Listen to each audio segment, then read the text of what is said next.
Hello, welcome to Gardener's World, and to a long meadow that at last is bathed in sunshine.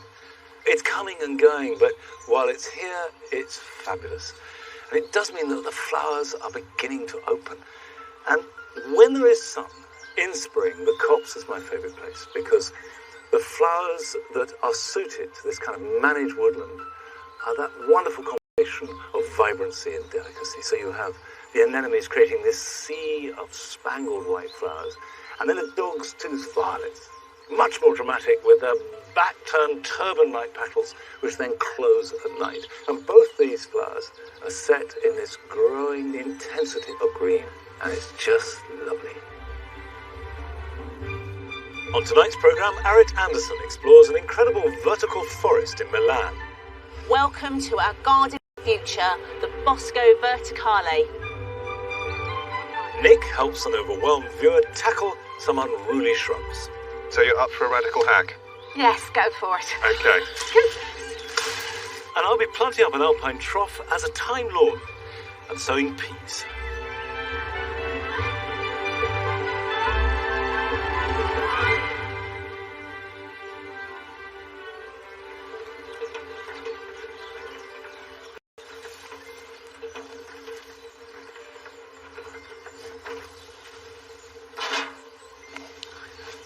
When I cleared these grasses, I said you really shouldn't plant or divide any grasses until the soil warms up and you start to see signs of growth. Well, that's happening by degrees. Not all grasses grow at the same rate, but one of the first to grow, always, is Calamagrostis.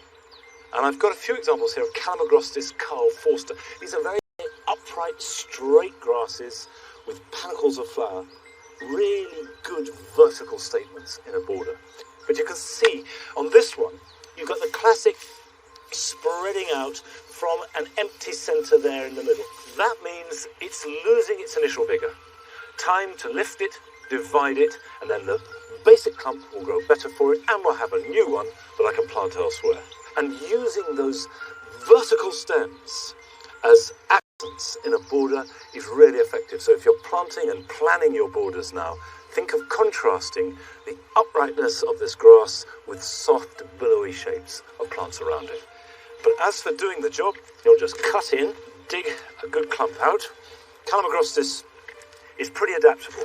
It grows best in full sun, but it will grow in most soils and established and grow strongly. And that's really heavy. I'm pretending that it's not heavy, but believe you me, it is. If I chop down in there, and here, I've got 4 plants there that I can spread around the borders. And this will stay and grow strongly and give me the effect I wanted in the original position. Now, if I take a couple, so I'm thinking something like that, and maybe another one nearer the front, there. And let's just get this chap in the ground. Planting them is very straightforward. Just make a hole and plant them as near as possible to the same depth. So we're at the right level. Pull the soil back round it. And the whole point about moving plants at this time of year is they hardly know it's happened. Those roots will be down and growing within days. And this now will grow up tall. We've got the peony behind it. This is a tree peony. And so you've got a little composition in the front of the border, with the grasses dominating, but allowing room for other things to work around it. Okay, let's get the rest in.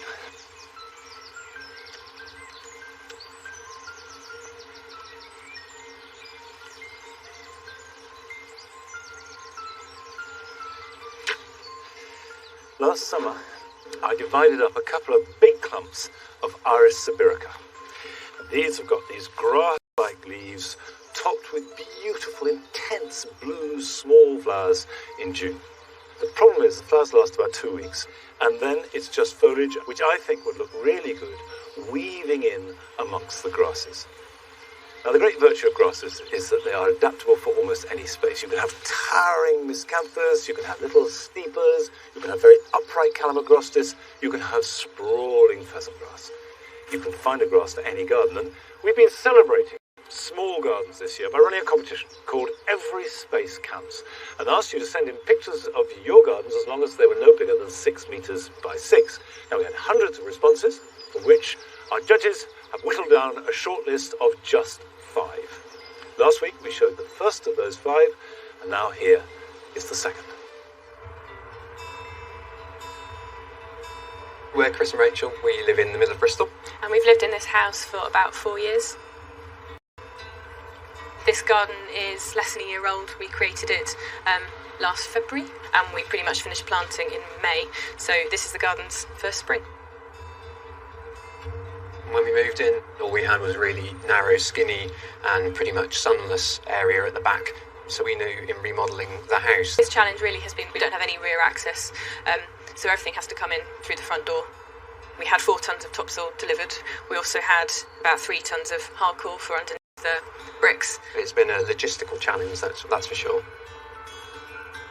Our starting point really was the fact that we had all of these bricks from the house that we wanted to use in an interesting way. So taking inspiration from things like Italian courtyard gardens where they have really beautiful paving and then lots of planting. One of the key things about the design was to get different series of levels within the garden in only a small space. I think that really works well. There are 2 very distinct areas within the garden. There's the area nearest to the back of the house, which hardly sees any direct sunlight, where we've got fern, hostas and shade-loving plants. And then moving towards the back of the garden, it becomes a real kind of hotbed during the summer months, and we've gone for something a bit more tropical. So dealing with those 2 areas has been quite a challenge.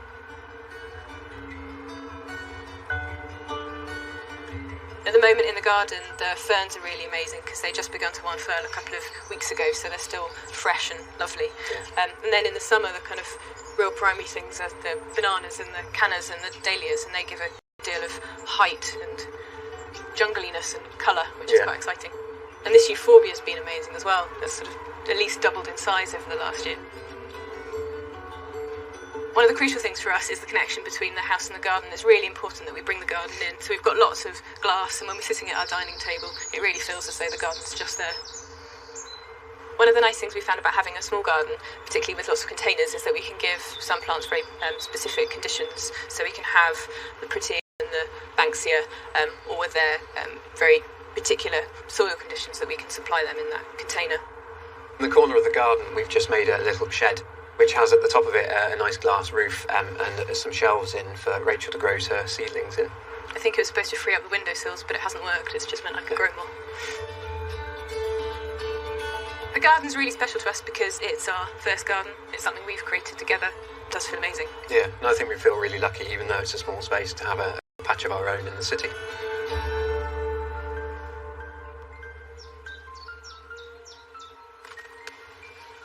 We'll be showing the other 3 gardens over the course of the next 3 weeks, and then you'll get a chance to vote which one you think should take the prize, and we'll announce that result at Gardeners World Live in June.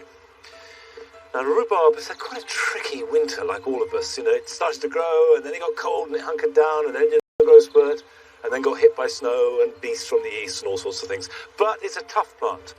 It'll take any amount of cold weather. And it does like rich soil, plenty of moisture, and the important thing is to harvest it now, cover for next year's harvest. The key thing is to pull, not cut. If you cut, you leave an open wound, and you can get infection and disease in that. Stewed rhubarb and yoghurt for breakfast is one of the joys of spring, and rhubarb is the best of the season at the moment. That will be delicious. Come on, Nigel. Probably not for you.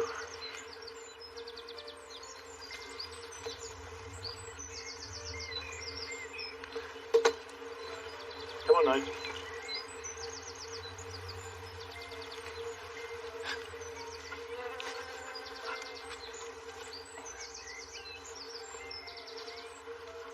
This trough had crookers in, and they were great. But of course, they'll do nothing else the rest of the year, so it's a complete waste to leave them in. I've taken them out. I've actually put them in a plastic pot to let them slowly die down, and then when they've died down, they can just be put to one side and replanted, probably out on the cricket pitch, in September. Now, obviously, a trough like this limits what you can grow. We've got a very shallow root run, and it calls out for alpine plants of some kind. Now, you have to create the conditions that alpines will thrive in. Basically, that means, above all else, good drainage. If you've got a deeper trough, you need to put a drainage layer in the bottom, or crocks, stones, or even a layer of grit, and then cover it with either a sack or an old tea towel will do. And that means the soil won't get washed down into the drainage layer and clog it up. I don't need to do that in this because it's too shallow. But there is a hole here, and I'm going to cover that with a crock.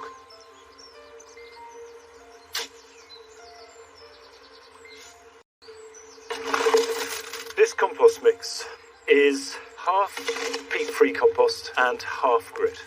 It will seem potentially poor in nourishment, but that's what you want. Now, I've decided to make a little thyme lawn in here, using different types of creeping thyme. I've got 4 different types of thyme. This is a thyme called Highland Cream.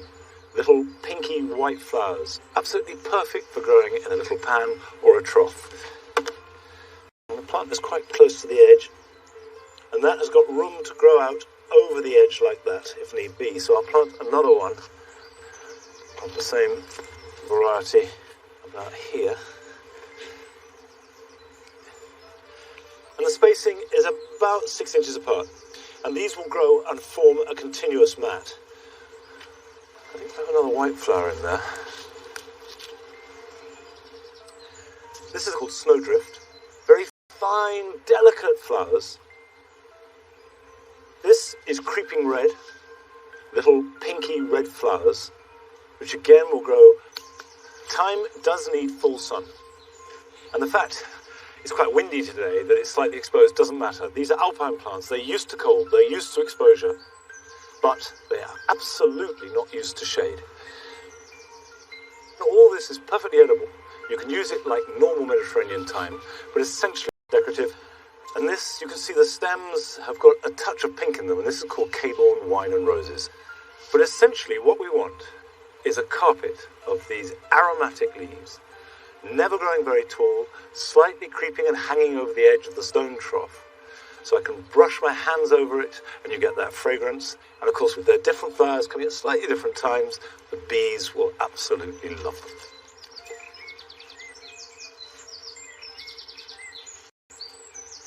Although alpines look so delicate, in fact they're amongst the toughest of all plants. But what I do need to do is to dress this with clean grit. And the reason for that is that when it rains, the compost in here will splash up and get mud and dirt on these delicate leaves and flowers. And everything about this is about detail, about looking in. So it's worth paying attention to that detail and making sure it isn't spoilt. Now that looks fairly sparse at the moment, just these little cushions of thyme leaves. But very quickly, these will start to grow and they will completely cover that trough by midsummer.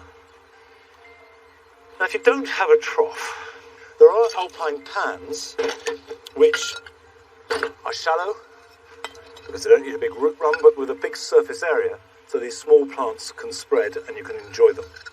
And if you can't find an alpine pan, we often grow them in just simple little terracotta pots, nothing special in itself, but can look lovely with an individual plant. And I came across these the other day. This is a little alpine primrose called Snow Cushion. Everything that we love about primroses reduced down to a doll's house size.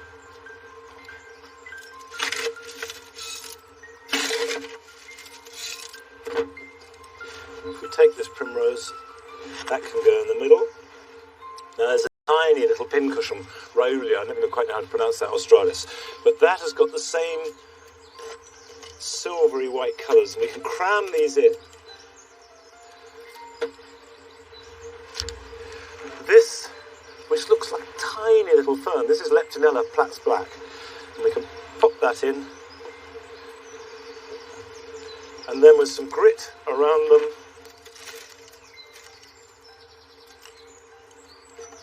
that's just one colour tone. It's very simple, and obviously you will decide. Tiny space, they are perfect plants. It's interesting that instinctively, if you've got a very small space, be it the whole of your garden or part of the garden, you look inwards and you scale everything down. But it doesn't actually have to be like that. In Milan, they've taken a very different, a much more dramatic approach to introducing vegetation into this very busy city. And Arit went along to have a look. Milan, one of the great design capitals of Europe. Like all cities across the world, it's exciting, busy and vibrant. But it comes at a cost. 10 years ago, Milan was listed as the most polluted city in Europe. We all know that green spaces are part of the solution for cleaner air. But with a lack of precious space here on the ground, trees are often having to make way for businesses and homes. One forward-thinking architect and a landscape designer have come up with a radical solution and are spearheading a worldwide movement. It all started up there in the Italian sky. Welcome to our gardening future, the Bosco Verticale. These two extraordinary towers opened in 2014. Bosco Verticale means vertical forest. Up there are 700 trees, 5,000 shrubs and 15,000 climbers and perennials, all growing and thriving up to 27 stories high. That's 110 metres. These towers are phenomenal. The scale of them, I think, is something that I probably underestimated. I've come to meet internationally acclaimed architect Stefano Boeri to find out why he created this mini ecosystem in the sky. Honestly, I've always been obsessed by trees. My dream was to imagine a building of architecture where trees were present, not simply as a decoration, but like living subjects. How do the buildings cope with the weight of the trees up at a height like that? No, it's not so complicated. You are, in a certain way, preparing the structure to have these heavy perimeters. And then we work to define the best composition of the soil. Because the soil should not be too heavy, for sure, but at the same time not too light, otherwise the roots of the trees could move too much. Now we have, I think, something like 18 different species of birds that are living. How biodiversity could be implemented also in a very polluted and dense urban environment.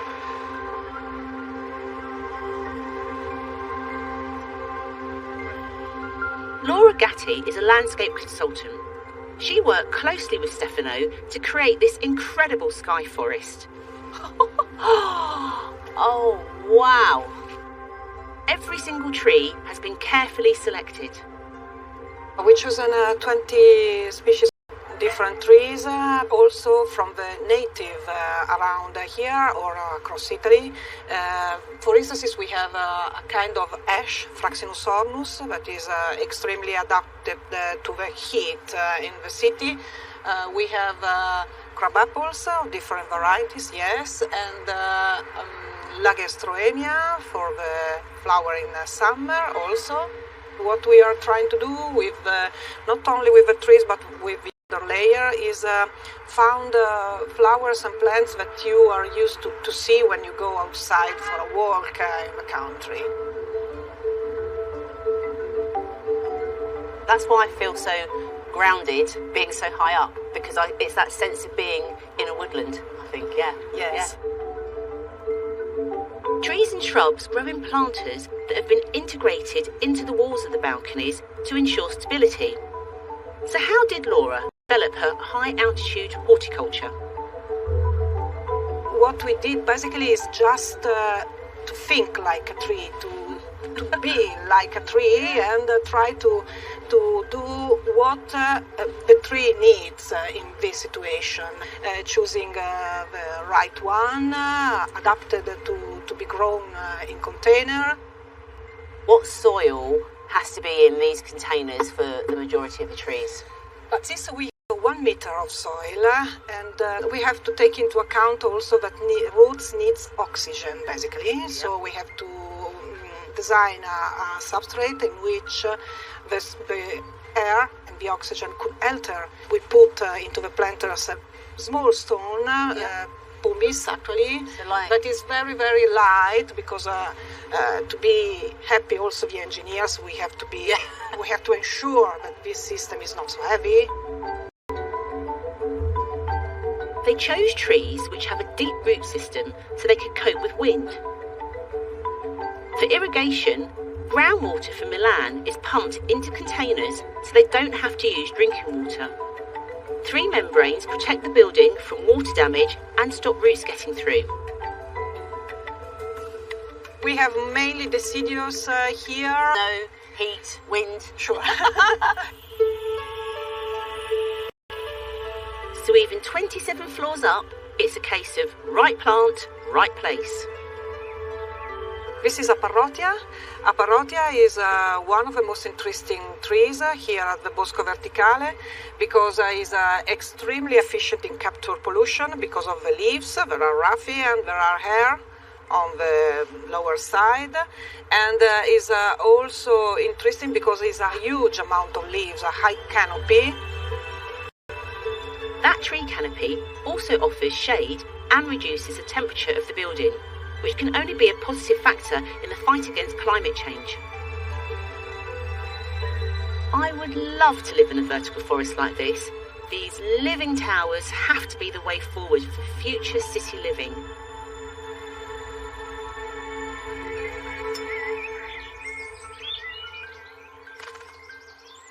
I thought that was completely fascinating. And I've seen living walls 10 years ago in Paris, and now to see trees, forests rising up these blocks really is awe-inspiring.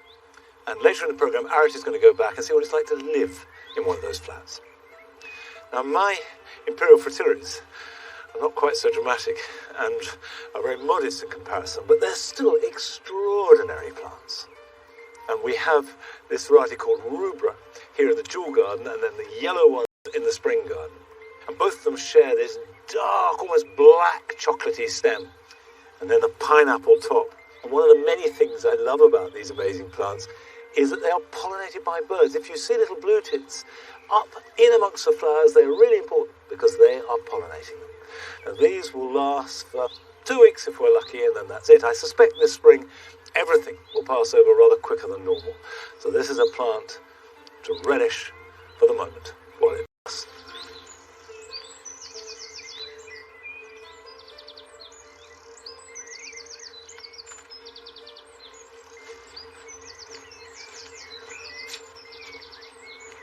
A small job that it's worthwhile doing at this time of year is just to make sure that any climbing plants, like this climbing rose, are properly tied in.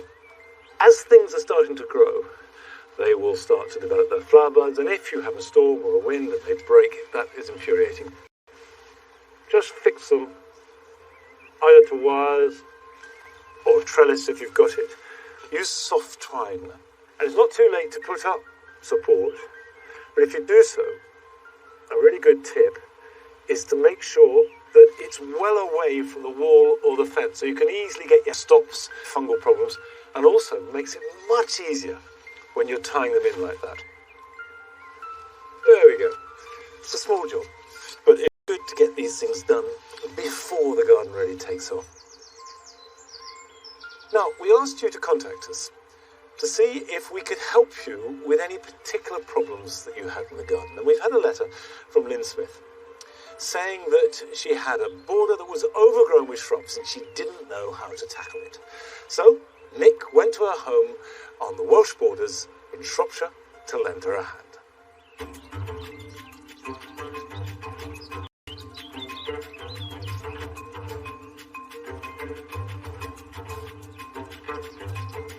It's a common problem. Trees and shrubs which were once clipped and well maintained in our borders can easily run out of control.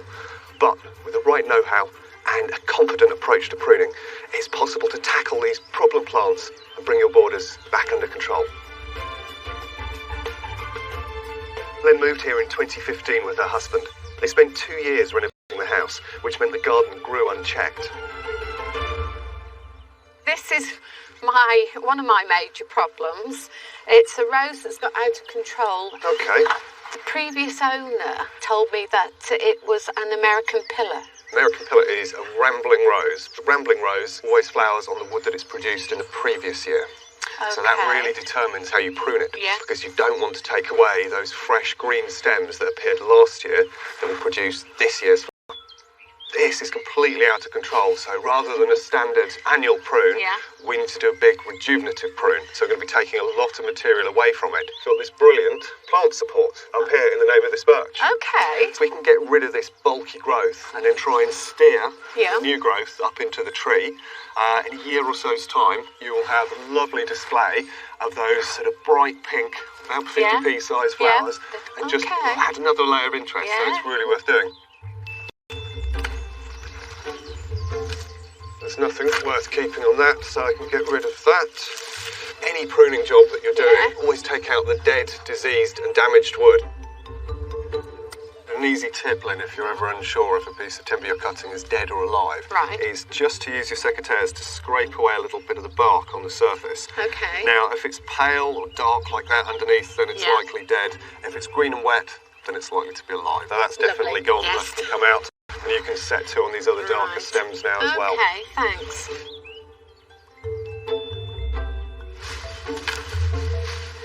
When you're doing this sort of bulk pruning, the material itself can take up a huge volume. Yeah. So if you chop it down, it rots it down more quickly, being in smaller pieces.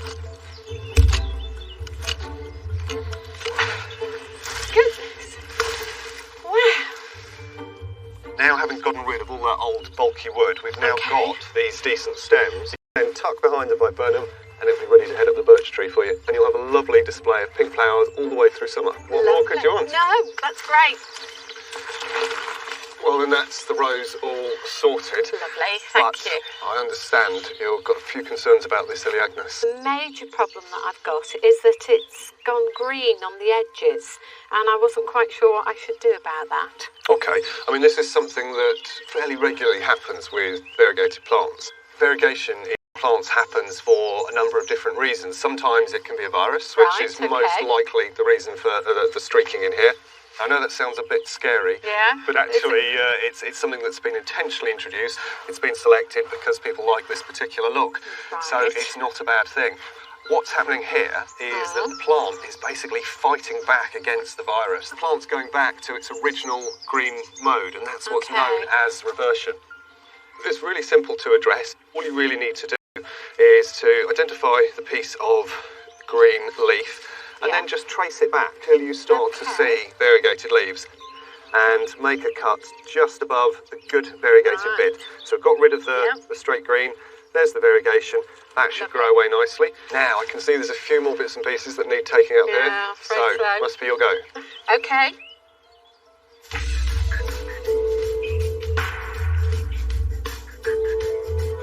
Thing to check with secateurs, there's two ways of cutting. What you ideally want to do is cut with the blade Yeah. against the stem, and that will give you the smartest, sharpest finished cut. And it just leaves a little bit of material around there so it can callus over and the plant can heal itself. Okay. Brilliant. Well, I reckon that's the worst of it. So I Thank think you. that's your reversion sorted. Wow, brilliant. Okay, Nick, would you have a look at this lovely tree for me? I really love it, and I just want to look after it in the best way I can. What you've got is a sambucus, so an elder, but it's one of the ornamental forms. Okay. Different ways that you can manage it to get a different effect. So if we left it for this year, it's already producing flower buds on the tips here. Yeah. So it'd flower quite prolifically and have Yeah. a relatively small leaf. However, we can do a really severe hack, take it down to about a foot off the ground. You'll find it will come up, it will regenerate beautifully this year, and you'll have much larger, more exotic looking leaves. So it depends on the kind of look you're looking to achieve. What Well, do you I think? like the sound. Yes, go for it. Okay. I'm just looking at the base of this stem, and you can Okay. see there's almost a sort of a swollen ring Yeah. around here. Yeah. And this is where there are absolute guarantee of buds, but also Right. tucked away under the bark here are loads and loads of extra little buds. So doing a cut now will Okay. trigger those into growth. By the end of this year, you'll have 2 stems coming back up. Okay. All right? Yeah, go for it. Okay. I believe you. So just going in from the back here. It's Yep. nice soft wood, so it's Good. easy to go through. And there we go. Okay. Nice, neat Goodness. cut. Yes.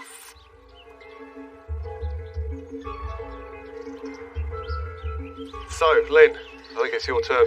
Down to the same level, so it's just above a node. And I reckon, Lynn, we're going to need secateurs now for Right. the last few cuts. Okay. Lovely, just a couple more to do. Oh my goodness. You're going to put me out of a job, Lynn? Oh yeah. Lovely job. So, that's the Sambucus sorted. Now, there's a few other things in this area. We've got this ivy, which is Heterocultica, which is running absolutely everywhere. It's just a case of pulling it by hand where it's rooted into the ground, Yeah. work your way back, and then it will reveal and give more of a chance to this to grow. Right. It's called Silberia. Yep. White flowers in spring, it's great. Yep. I've just noticed down here, actually, this vinca is looking a bit sad. Now, you could leave it for a few weeks to finish flowering, or you could shear it off completely now, Okay. chop it back down to the ground, and you get a nice, fresh spurt of growth. This year? Yes, indeed. Oh, wow. Yeah. Okay. So, more gardening? Yes, absolutely. Guess what I'm doing this Right. weekend?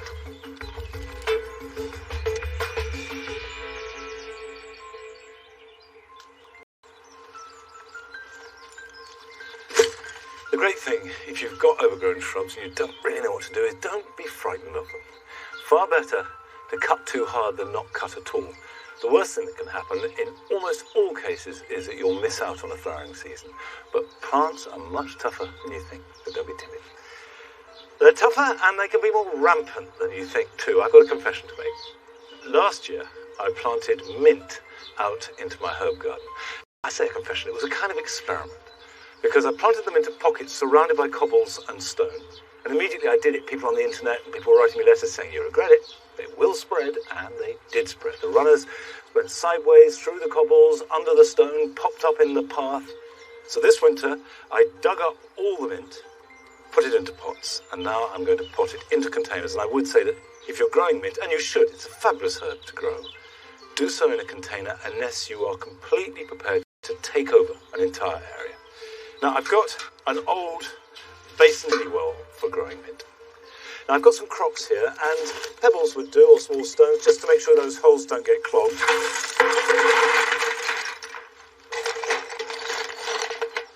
I've also mixed up a potting mix with plenty of grit in it. They don't like poor soil so much as decent drainage. Right, this is peppermint.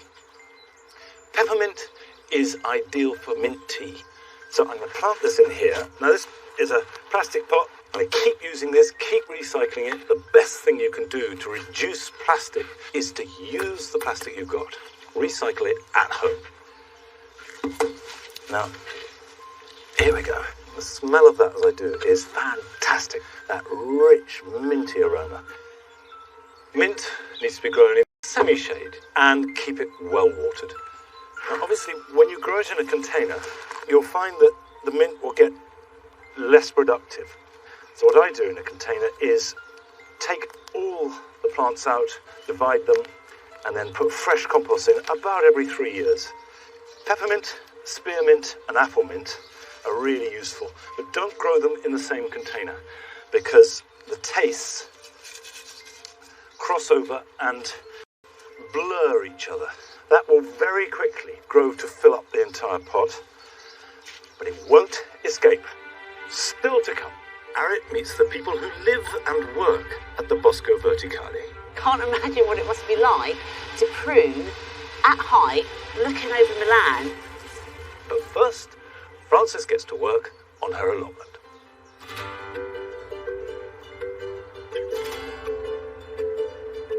Springtime. It's a busy time for allotments far and wide, and with the cold snap hopefully over, here in Bristol there are little hints of spring around every corner.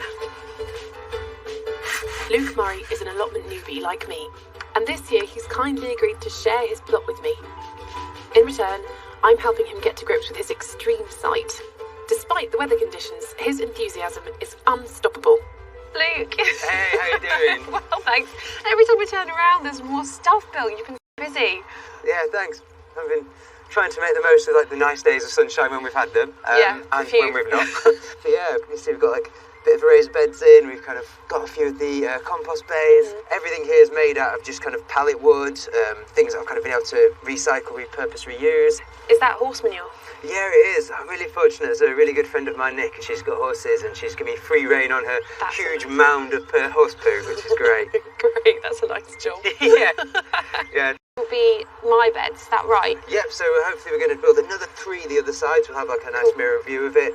And yeah, 4 out of the 6 of those will, I'm more than happy for you to kind of go mad on. Plan whatever you like. That sounds good to me. Well, look, I will get on and do this one because I can see you've steamed right ahead. I need to catch up. No worries, we've got plenty of shovels to go around. Okay. We'll sort you out. Cool. All right, let's do it. This is the most intense clay I've ever had to work with. To improve the heavy soil, in these raised beds we're adding cardboard, which will act as a natural weed suppressant.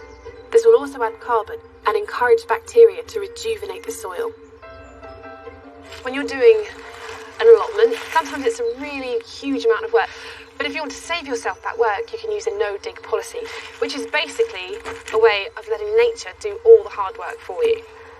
This is manure, but it's really, really good and well-rotted manure. It's already full of worms, which is lovely to see. This doesn't smell at all. It's essentially really high nutrient, really good for the soil.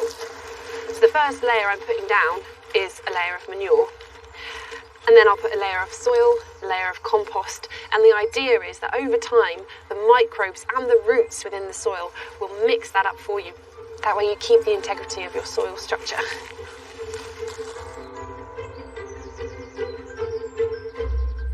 I've got a little notebook for my allotment. Something I always like to do if I'm doing a new project is to kind of keep a record of what I've done. So if I'm writing down the varieties of crops I've grown, I can see later on in the year where they are, what they are, and then next year I'll know which ones were good and which ones weren't so good. Unfortunately, the weather hasn't been so good this spring, so everything's quite behind. But what I can still plant is some broad beans. And when you're planting broad beans, make sure you have them upright rather than laying flat. If they're flat, then the water sits on them and they can rot off.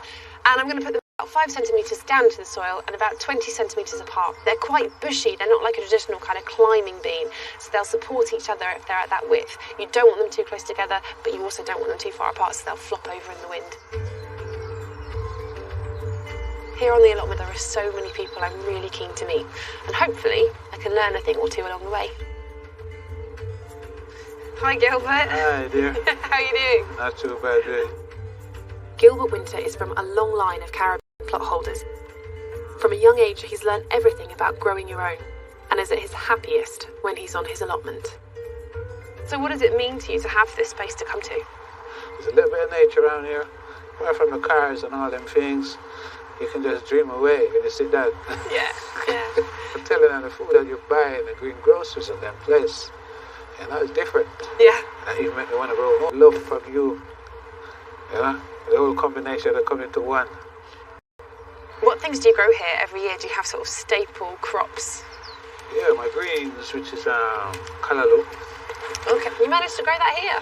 Yes, it's a Caribbean thing, but it works. Really? And what does it taste like? I've never tried it. Well, it's kind of like spinach, but with a unique flavour. Callaloo originated in West Africa, but is very popular in Caribbean communities. You don't see it growing here in the UK very often, that's for sure. These seeds are for you to try and see what result you can get. That's amazing, thank you so much. That's my gift for you, right?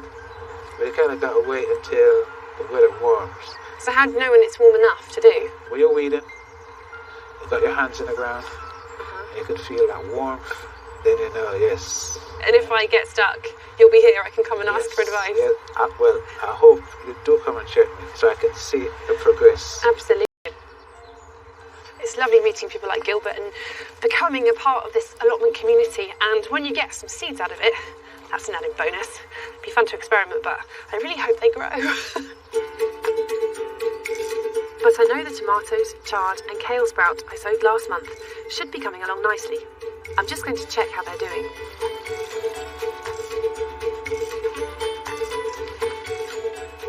My seeds are not doing quite as well as I would have hoped. We have some chard successes, a couple of the kale sprouts have germinated, but no tomatoes at all, which is a bit of a shame, but actually they were quite dry. So what I've done is I've put them in this tray of water, which will keep them really, really moist and give the tomatoes a chance to germinate. But today I'm going to sow some more seeds, which are a little bit later in the season. We're a bit warmer now. Hopefully there won't be any more frost. I'm going to use plastic pots just to see if that makes a difference. What I've done is I've bought some really nice quality ones so that when they're done with for this year, I can reuse them year after year. And into that, I am growing some sweet corn. This is Swift, which is a really common and reliable variety. It grows well and has a good flavour, which is what you want from your edibles. And I'm just going to put 2 in each pot. And generally, you're only going to want 1. So whichever comes up weaker will be given to someone else on the allotment if they haven't got sweet corn and would like some. And because they're a tender crop, they can't go outside yet. So I'm going to put them out in May time, when hopefully we'll have a bit of sunshine.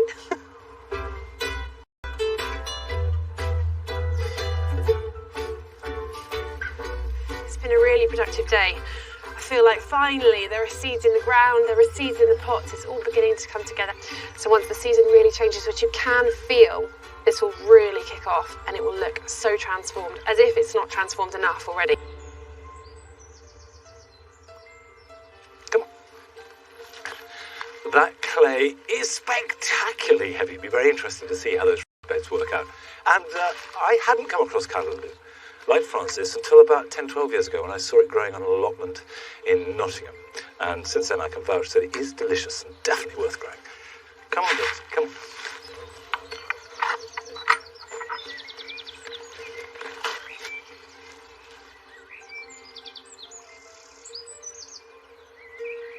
I came in here to get my special rake, which has got a double row of tines. But there's a blackbird who's built her nest on it and is sitting on the eggs now. So I'll use my old one.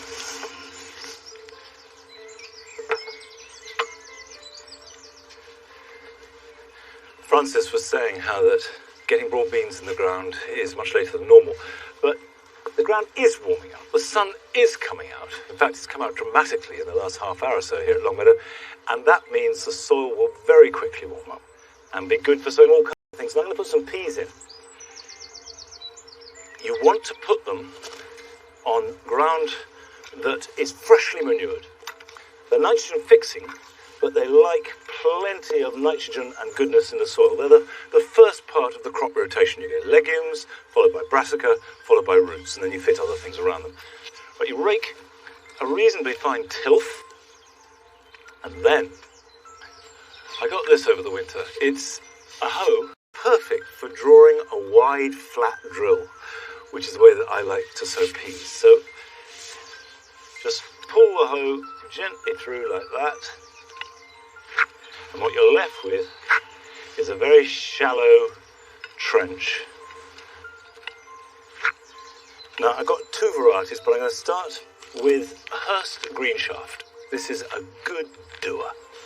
It's a standard pea, it's quite old-fashioned, it's tall, and gives a good crop. Now, what I like to do is to place them in a double row along the drill. So, 1, 2. There's been hot debate on the matter of spacing peas, as you can imagine. Should you sow them in single rows, double rows, triple rows even?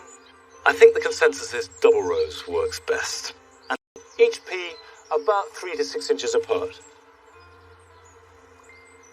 I've got another variety, and these are peas that I gathered from last year, called Calobi de Mouzin, and they have purple flowers every year. And I'm just growing a couple of short rows of each variety now, and I'll do another sowing in about 3 weeks' time to stagger the season.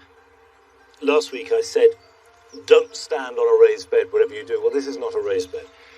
Deliberately got these 2 beds so that you can walk over them, which makes harvesting of things like peas and beans and squashes a lot easier.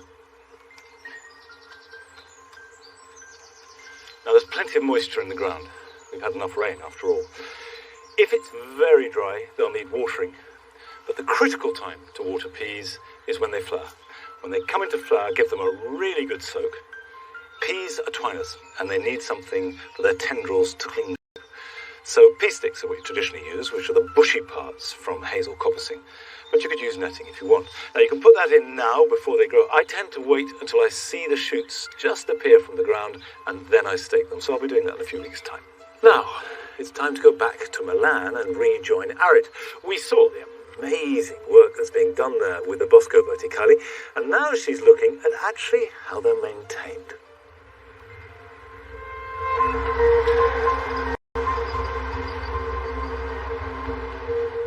Verticale is the vertical forest that towers over Milan. It's home to 117 species of plants and trees, which are woven into the building to provide benefits for humans and wildlife. I'm on the 14th floor of one of the towers, which is an incredible experience because I'm surrounded by all of these trees and plants and almost in a forest, yet at the same time I can hear all the sounds of the city. It's quite an unusual experience, I have to say. But what does really fascinate me is how is this all maintained? Who keeps this looking fantastic? And also, what must it be like to live here? One answer is waiting for me outside. I don't know if you can make out, but up there's one of the flying gardeners who look after the towers. I can't imagine what it must be like to prune at height, looking over Milan.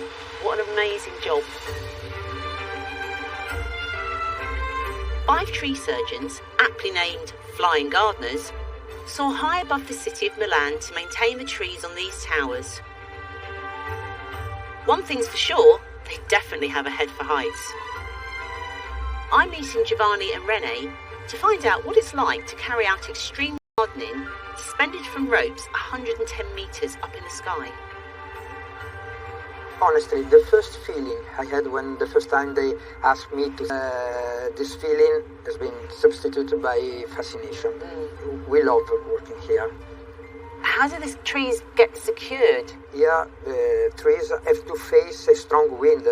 So, just in case that there is a broken branches or part of the trunk is secured. In the case of this Corylus coluna, how would you prune it? We have to thin a bit then the crown without altering the shape and its natural beauty. Giovanni, you must see so much different wildlife. During the work, we take a rest and we sit down here in the balcony or also on the trees, and we can hear the sound of the birds and the sound of the wind that going through the canopy. And it's very particular things because we are in the center of the Milan, in the center of the town. Yeah, to have nature so close to the building. It's a perfect place to nest. I mean, if I would be a bird, I would choose the trees. Yeah. But the condition for trees here are, we could say, perfect. It sounds like the trees have got the perfect conditions, and it sounds like you've got the perfect job.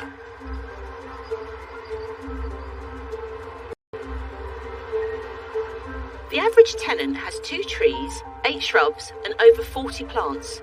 So what's it actually like to live in this forest? Simona Pizzi is one of the residents here. I was one of the first people, or maybe even the first one, who came to live here at Bosco Verticale. When it's really hot, for instance, last summer was boiling, the plants give you a sense of protection and shade from the sun. Do you have a favourite season, Simona? From mid-May to mid-June is the most beautiful time, but also in autumn because you can see the colors changing. Plants start showing different colors. It's beautiful because they change from red to yellow to orange. It's definitely a wonderful feeling. Because looking out the window in the morning and seeing first thing from your bed, all these plants and flowers, it almost makes you feel like you are not living in a big city like Milan. The Bosco Verticale started as an experiment, but it seems to have worked, with new towers planned worldwide.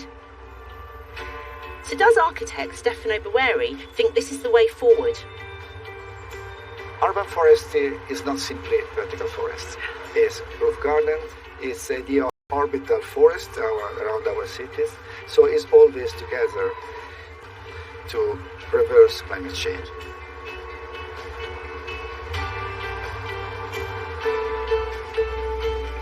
It goes to show that this is going to be something that can be created for our futures, and that we can use our spaces in such a way that is the perfect combination for both people, plants and places.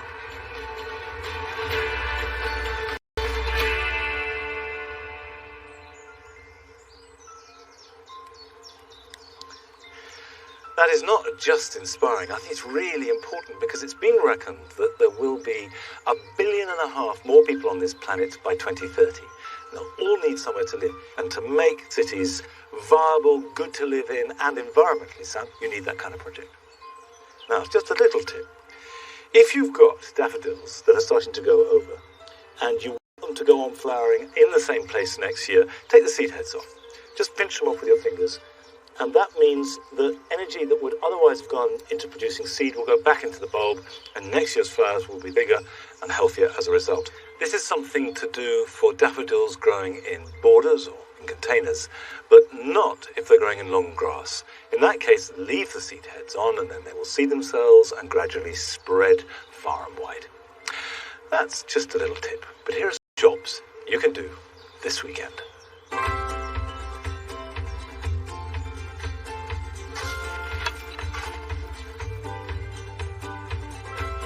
It's been a late spring generally, but it's not too late to sow parsnips, but this is something to get on with, as they are slow to germinate. Draw a drill in well-prepared soil and spread the flat seeds evenly along it, about 1 inch or so apart. Because they're slow to develop, you can sow radish in the same drill. These will grow very quickly and will be harvested and eaten before they're competing with the parsnips for space and nutrients.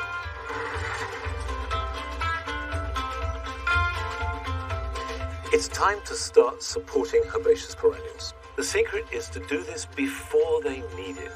It doesn't matter what you use, whether it's cane and string, brushwood, or as I am, homemade metal supports. Try and do it so that it looks as natural as possible, providing support, but not constraint.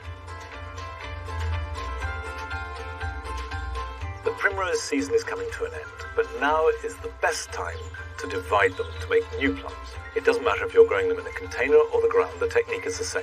Lift them, tease them apart with your hands, and replant the different sections, water them in well, and they will grow into healthy plants next spring.